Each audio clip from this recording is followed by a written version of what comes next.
1391 жылы Мәуереннахрдың әміршісі Темір бек Алтын Орданың ханы Тоқтамысқа қарсы жорыққа аттанды. Жорық барысында Әмір Темір Ұлытау жерінен өткен болатын. Әмір Темірдің осы жорығы туралы куәлік Ұлытау жеріндегі алтын шоқыда сақталып тұр. Әмір Темірдің Ұлытауда болғандығы туралы орта ғасырлық жазба деректерде жазылған. Шараф-ад-Дин Әли Яздидің Зафарнаме жеңістер кітабында Әмір Темір Ұлытауға келгендігі туралы, осы жерде әскерлеріне тас үйгізіп, жазуы бар тас белгі қойғызылғаны туралы жазылған. Алтын шоқы Ұлытау тауларынан солтүстік батысқа қарай 40 шақырым жерде, Сарлық ауылынан батысқа қарай 17 шақырым жерде орналасқан. Алтын шоқыны алғаш зерттеген академик ғалым ағамыз Қаныш Имантайұлы Сәтбаев болатын.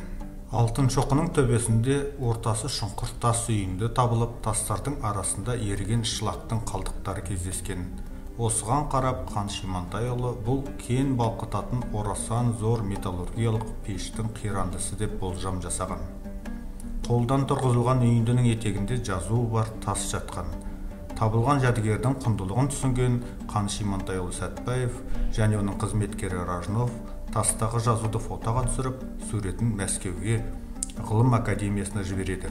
1936 жылы күзде КСР ғылым академиясының шешімімен тасты Эрмитажға жеткізу мақсатында Ұлытау тауларына ғылыми экспедиция жіберіледі.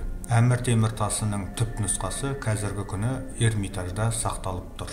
Жазудың бірінші оқылуы ресейлік шығыстанушы КСР ғылым академиясының корреспондент мүшесі Поппе тарапынан 20 ғасырдың 40 жылдары жасалған болатын.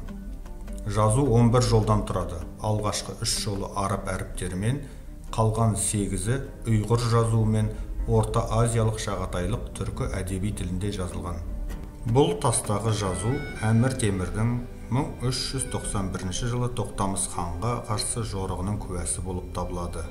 Бұл әскери жорықтың нақты оқиғаларын білуге 15 ғасырдағы парсы жылнамашылары Низам-ад-Дин Шами, Шараф-ад-Дин Әли Езди, Әбдіразақ Самарқанди еңбектерінде сақталған сипаттамалар мүмкіндік береді. Поппенің алғашқы оқылымы тастың фотосуретімен бірге 1940 жылы жарияланды.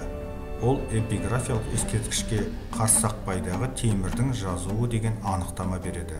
Темірдің жазуын екінші зерттеген түркітанушы тарихшы Пономарев болды. Әмір Темірдің тастағы жазуының оқылымы келесідей.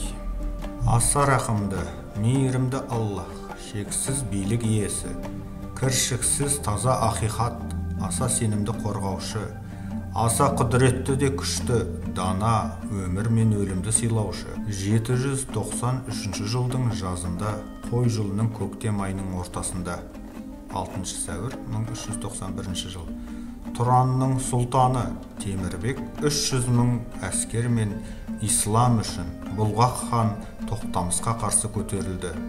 Осы жерге жетіп, естелік белгі болсын деп, осы қорғанды тұрғызды.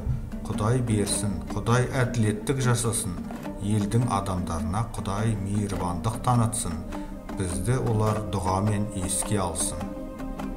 Алтын шоқыдағы Әмір Темірдің тастан тұрғызған мұнарасы бүгінгі күнге дейін құпиясын ішіне бүгіп келді. Бұл туралы енді келесі видеолардан көретін боласыздар.